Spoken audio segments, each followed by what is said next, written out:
मेरे सभी श्रोताओं को मेरा प्यार भरा नमस्कार। आज मैं आपके लिए लाई हूँ हिंदी के महान साहित्यकार प्रेमचंद जी की लिखी हुई एक कहानी जिसका शीर्षक है जुगनू की चमक। प्रेमचंद जी की रचनाओं का काल है 1906 से 1936 तक। तो प्रस्तुत है कहानी जुगनू की चमक। पंजाब के सिंह राजा रणजीत सिंह संसार से चल चुके थे और राज्य के वे प्रतिष्ठित पुरुष जिनके द्वारा उनका उत्तम प्रबंध चल रहा था परस्पर द्वेष और अनबन के कारण मर मिटे थे। राजा रणजीत सिंह का बनाया हुआ सुंदर किंतु खोखला भवन अब नष्ट हो चुका था। कुंवर दिलीप सिंह अब इंग्लैंड में थे और रानी चंद्र कुंवारी चुनार के दुर्ग में। रानी चंद्र कुंवारी ने विनष्ट होते हुए राज्य को बहुत संभालना चाहा, किंतु शासन प्रणाली न जानती थी और कूटनीति ईर्ष्या की आग भड़काने के सिवा और क्या करती। रात के 12 बज चुके थे। रानी चंद्र कुंवारी अपने निवास भवन के ऊपर छत पर खड़ी गंगा की ओर देख रही थी और सोचती थी लहरें क्यों इस प्रकार स्वतंत्र है।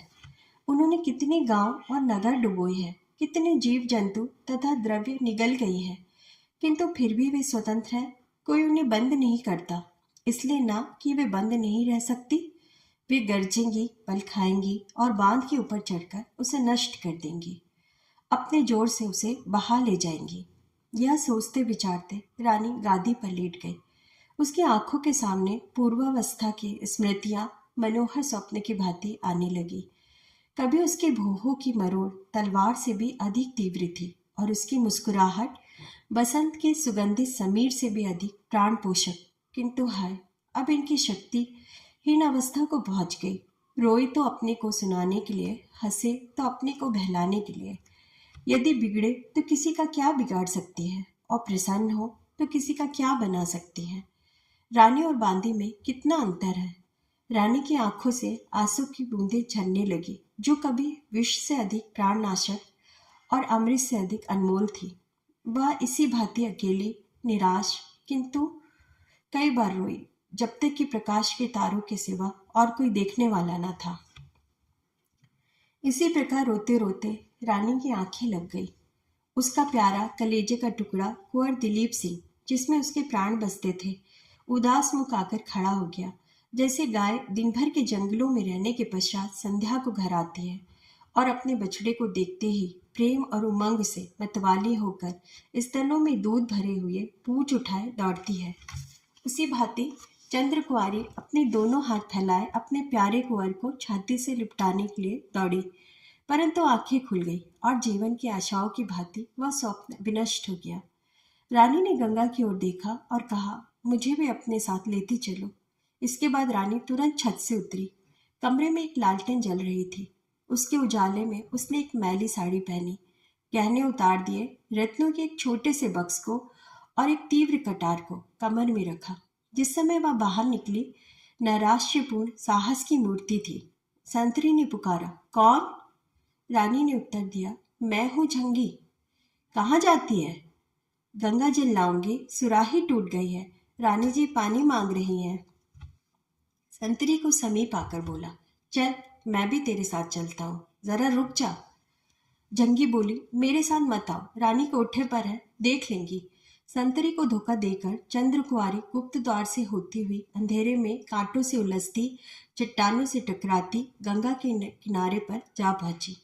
रात आधी से अधिक जा चुकी थी। गंगा जी में संतोषदायिनी शांति विराज रही थी। तरंगे तारों को गोद में लिए सो रही थी। चारों ओर सन्नाटा था। रानी नदी के किनारे किनारे चली जाती थी और मुड़ मुड़कर पीछे देखती थी। एकाएक डोंगी खोटे से बंधी हुई दिख पड़ी। रानी ने उसे ध्यान से देखा तो मल्लाह सोया हुआ था। उसे जगाना काल को जगाना था। वह तुरंत रस्सी खोलकर नाव पर सवार हो गई। नाव धीरे धीरे धार के सहारे चलने लगी। शोक और अंधकार में स्वप्न की भांति, जो ध्यान की तरंगों के साथ बाहर चला जाता हो। नाव के हिलने से मल्लाह चौंक कर उठ बैठा। आंखें मलते मलते उसने सामने देखा तो पटरी पर एक स्त्री हाथ में डांड लिए बैठी है। घबरा कर पूछा, ते कौन है रे? नाव कहाँ लिए जाती है? रानी हंस पड़ी। भय के अंत को साहस कहते हैं। बोली, सच बताऊं या झूठ? मल्लाह कुछ भयभीत सा होकर बोला, सच बताया जाए। रानी बोली, अच्छा तो सुनो, मैं लाहौर की रानी चंद्र कुंवारी हूँ। इसी के लिए मैं कैदी थी। आज भागे जाती हूँ। मुझे जल्दी बनारस पहुंचा दो। तुझे निहाल कर दूंगी और शरारत करेगा तो देख कटार से सिर काट दूंगी।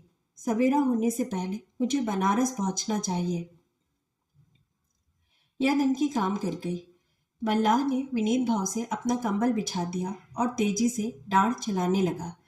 किनारे के वृक्ष और ऊपर जगमगाते हुए तारे साथ साथ दौड़ने लगे। प्रातःकाल चुनार के दुर्ग में प्रत्येक मनुष्य अचंभित और व्याकुल था। संतरी चौकीदार और लौंडिया सब सिर नीचे किए दुर्ग के स्वामी के सामने उपस्थित थे। अन्वेषण हो रहा था, परंतु कुछ पता न चलता था। उधर रानी बनारस पहुंची, परंतु वहां पहले से ही पुलिस और सेना का जाल बिछा हुआ था।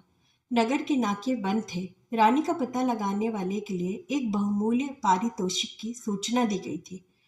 बंदी गृह से निकलकर रानी को ज्ञात हो गया कि वह और दृढ़ कारागार में है। दुर्ग में प्रत्येक मनुष्य उसका आज्ञाकारी था। दुर्ग का स्वामी भी उसे सम्मान की दृष्टि से देखता था, किंतु आज स्वतंत्र होकर भी उसके होठ बंद थे। उसे सभी स्थानों में शत्रु दिख पड़ते थे। पंख रहित पक्षी को पिंजरे के कोने में ही सुख है। पुलिस के अफसर प्रत्येक आने जाने वालों को ध्यान से देखते थे, किंतु उस भिखारिन की ओर किसी का ध्यान नहीं जाता था, जो एक फटी हुई साड़ी पहने स्त्रियों के पीछे पीछे धीरे धीरे सिर झुकाए गंगा की ओर चली आ रही है। ना वह चौंकती है, ना हिचकती है, ना घबराती है। इस भिखारिन की नसों में रानी का रक्त है। यहाँ से भिखारिनी ने अयोध्या गिरा ली। वह दिन भर विकट मार्गों में चलती और रात को किसी सुनसान स्थान पर लेटी रहती थी। मुख पीला पड़ गया था, पैरों पर छाले थे, फूल सा बदन कुम्हला गया था। वह प्रायः गांव में लाहौर की रानी की चर्चे सुनती। कभी कभी पुलिस के आदमी भी उसे रानी की टोह में दत्त चित्त दिख पड़ते। उन्हें देखते ही भिखारिनी के हृदय में सोई हुई रानी जाग उठती। वह आंखें उठाकर उन्हें घृणा दृष्टि से देखती और शोक तथा क्रोध से उसकी आंखें जलने लगती। एक दिन अयोध्या के समीप पहुंचकर रानी एक वृक्ष के नीचे बैठी हुई थी। उसने कमर से कटार निकालकर सामने रख दी थी। सोच रही थी कि कहाँ जाऊं, मेरी यात्रा का अंत कहाँ है? क्या इस संसार में अब मेरे लिए कहीं कोई ठिकाना नहीं है? वहां से थोड़ी दूर पर आमों का एक बहुत बड़ा बाग था। उसमें बड़े बड़े डेरे और तंबू गड़े हुए थे। कई एक संतरी चमकीली वर्दियां पहने टहल रहे थे, कई घोड़े बंधे हुए थे। रानी ने इस राष्ट्रीय ठाट बाट को शोक की दृष्टि से देखा। एक बार वह भी कश्मीर गई थी, उसका पड़ाव इससे कहीं बढ़ गया था। बैठे बैठे संध्या हो गई। रानी ने वही रात काटना निश्चय किया।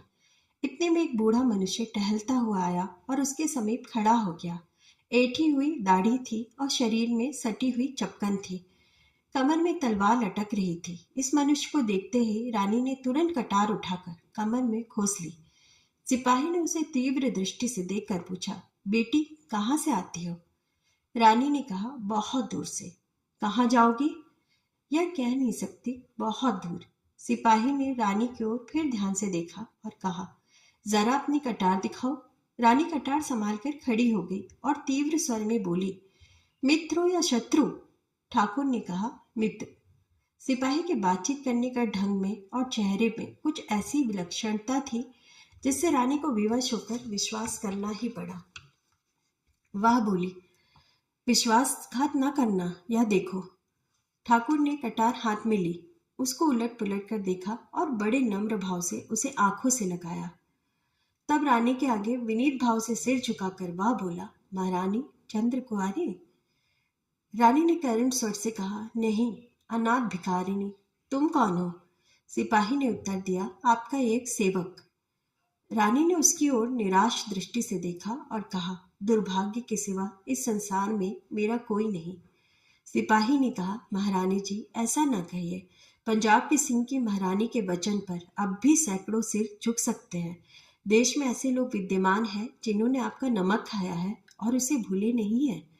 रानी, अब इसकी इच्छा नहीं, केवल एक शांत स्थान चाहती हूँ जहाँ पर एक कुटी के सिवा कुछ ना हो। सिपाही, ऐसा स्थान पहाड़ों में ही मिल सकता है, हिमालय की गोद में। चलिए। वही आप उपद्रव से बच सकती है। रानी आश्चर्य से, शत्रुओं में जाऊं? नेपाल कब हमारा मित्र रहा है? सिपाही, राणा जंग बहादुर दृढ़ प्रतिज्ञ राजपूत है। रानी, किंतु वही जंग बहादुर तो है जो अभी अभी हमारे विरुद्ध लॉर्ड डलहौजी को सहायता देने पर उद्यत थे। सिपाही कुछ लज्जित सा होकर, तब आप महारानी चंद्र कुंवारी थी, आज आप भिखारिनी है। ऐश्वर्य के देशी और शत्रु चारों ओर होते हैं। लोग जलती हुई आग को पानी से बुझाते हैं, पर राख माथे पर चढ़ाई जाती है। आप जरा भी सोच विचार ना करें, नेपाल में अभी धर्म का लोप नहीं हुआ है। आप भय त्याग करें और चलें, देखिए आपको किस भांति सिर और आंखों पर बिठाया जाता है। रानी ने रात इसी वृक्ष की छाया में काटी। सिपाही भी वही सोया। प्रातःकाल वहां दो तीव्रगामी घोड़े दिख पड़े। एक पर सिपाही सवार था और दूसरे पर एक अत्यंत रूपवान युवक। यह रानी चंद्र कुंवारी थी, जो अपने रक्षा स्थान की खोज में नेपाल जाती थी। कुछ देर पीछे रानी ने पूछा, यह पड़ाव किसका है? सिपाही ने कहा, राणा जग बहादुर का। वे तीर्थ यात्रा करने आए हैं, किंतु हमसे पहले पहुंच जाएंगे। रानी, तुमने उनसे मुझे यहाँ क्यों न मिलने दिया? उनका हार्दिक भाव प्रकट हो जाता। सिपाही, यहाँ उनसे मिलना असंभव था। आप जासूसों की दृष्टि से ना बच सकती। उस समय यात्रा करना प्राण को अर्पण कर देना था। दोनों यात्रियों को अनेकों बार डाकुओं का सामना करना पड़ा। उस समय रानी की वीरता, उनका युद्ध कौशल तथा फुर्ती देखकर बूढ़ा सिपाही दांतों तले अंगुली दबाता था। कभी उनकी तरह तलवार काम कर जाती और कभी घोड़े की तेज चाल। यात्रा बड़ी लंबी थी। जेठ का महीना मार्ग में ही समाप्त हो गया। वर्षा ऋतु आई। आकाश में मेघमाला छाने लगे। सूखी नदियां उतरा चली। पहाड़ी नाले गरजने लगे। ना नदियों में नाव, ना नालों पर घाट, किंतु घोड़े सधे हुए थे। स्वयं पानी में उतर जाते और डूबते उतराते, बहते, भंवर खाते, पार पहुंच जाते। एक बार बिच्छू ने कछुए की पीठ पर नदी की यात्रा की थी। यह यात्रा उससे कम भयानक न थी। कहीं ऊंचे ऊंचे साखू और महुए के जंगल थे और कहीं हरे भरे जामुन के वन। उनकी गोद में हाथियों और हिरणों के झुंड किल्लोले कर रहे थे। धान की क्यारियां पानी से भरी हुई थी। किसानों की स्त्रियां धान रोपती थी और सुहावने गीत गाती थी। कहीं उन मनोहारी ध्वनियों के बीच में खेतों के मेड़ों पर छाते की छाया में बैठे हुए जमींदारों के कठोर शब्द सुनाई देते थे। इसी प्रकार यात्रा के कष्ट सहते, अनेक विचित्र दृश्य देखते दोनों यात्री तराई पार कर नेपाल की भूमि में प्रविष्ट हुए। प्रातःकाल का सुहावना समय था। नेपाल के महाराज सुरेंद्र विक्रम सिंह का दरबार सजा हुआ था। राज्य के प्रतिष्ठित मंत्री अपने अपने स्थान पर बैठे हुए थे। नेपाल ने एक बड़ी लड़ाई के पश्चात तिब्बत पर विजय पाई थी। इस समय संधि की शर्तों पर विवाद छिड़ा था। कोई युद्ध व्यय का इच्छुक था, कोई राज्य विस्तार का। कोई महाशय वार्षिक कर पर जोर दे रहे थे। केवल राणा जंग बहादुर के आने की देर थी। वे कई महीनों के देशाटन के पश्चात आज ही रात को लौटे थे और यह प्रसंग जो उन्हीं के आगमन की प्रतीक्षा कर रहा था, अब मंत्री सभा में उपस्थित किया गया था। तिब्बत के यात्री आशा और भय की दशा में प्रधानमंत्री के मुख से अंतिम निर्णय सुनने को उत्सुक हो रहे थे। नियत समय पर चौकीदार ने राणा के आगमन की सूचना दी। दरबार के लोग उन्हें सम्मान देने के लिए खड़े हो गए। महाराज को प्रणाम करने के पश्चात वे अपने सुसज्जित आसन पर बैठ गए। महाराज ने कहा, राणा जी, आप संधि के लिए कौन प्रस्ताव करना चाहते हैं? राणा ने नम्र भाव से कहा, मेरी अल्प बुद्धि में तो इस समय कठोरता का व्यवहार करना अनुचित है। शोकाकुल शत्रु के साथ दयालुता का आचरण करना सर्वथा हमारा उद्देश्य रहा है। क्या इस अवसर पर स्वार्थ के मोह में हम अपने बहुमूल्य उद्देश्य को भूल जाएंगे? हम ऐसी संधि चाहते हैं जो हमारे हृदय को एक कर दे। यदि तिब्बत का दरबार हमें व्यापारिक सुविधाएं प्रदान करने को कटिबद्ध हो तो हम संधि करने के लिए सर्वथा उद्यत हैं। मंत्रिमंडल में विवाद आरंभ हुआ। सबकी सम्मति इस दयालुता के अनुसार न थी, किंतु महाराज ने राणा का समर्थन किया। यद्यपि अधिकांश सदस्यों को शत्रु के साथ ऐसी नरमी पसंद न थी, तथापि महाराज के विपक्ष में बोलने का किसी को साहस न हुआ। यात्रियों के चले जाने के पश्चात राणा जंग बहादुर ने खड़े होकर कहा, सभा में उपस्थित सज्जनों, आज नेपाल के इतिहास में एक नई घटना होने वाली है जिसे मैं आपके जातीय नीतिमत्ता की परीक्षा समझता हूँ। इसमें सफल होना आपके ही कर्तव्य पर निर्भर है। आज राज्यसभा में आते समय मुझे यह आवेदन पत्र मिला है जिसे मैं आप सज्जनों की बात की सेवा में उपस्थित करता हूँ। निवेदक ने तुलसीदास की यह चौपाई लिख दी है। आपातकाल परिखिए चारी, धीरज धर मित्र अरु नारी। महाराज ने पूछा, यह पत्र किसने भेजा है? एक भिखारिनी ने। भिखारिनी कौन है? महारानी चंद्र कुंवारी। गड़बड़ खत्री ने आश्चर्य से पूछा, जो हमारे मित्र अंग्रेजी सरकार के विरुद्ध होकर भाग आई है? राणा जंग बहादुर ने लज्जित होकर कहा, जी हाँ, यद्यपि हम इसी विचार को दूसरे शब्दों में प्रकट कर सकते हैं। गड़बड़ खत्री, अंग्रेजों से हमारी मित्रता है और मित्र के शत्रु की सहायता करना मित्रता की नीति के विरुद्ध है। जनरल शमशेर बहादुर, ऐसी दशा में इस बात का भय है कि अंग्रेजी सरकार से हमारे संबंध न टूट जाए। राजकुमार रणवीर सिंह, हम यह मानते हैं कि अतिथि सत्कार हमारा धर्म है, किंतु उसी समय तक जब तक कि हमारे मित्रों को हमारी ओर से शंका करने का अवसर न मिले। इस प्रसंग पर यहाँ तक मतभेद तथा वाद विवाद हुआ कि एक शोर समझ गया और कई प्रधान यह कहते हुए सुनाई दिए कि महारानी का इस समय आना देश के लिए कदापि मंगलकारी नहीं हो सकता। तब राणा जंग बहादुर उठे। उनका मुख लाल हो गया था।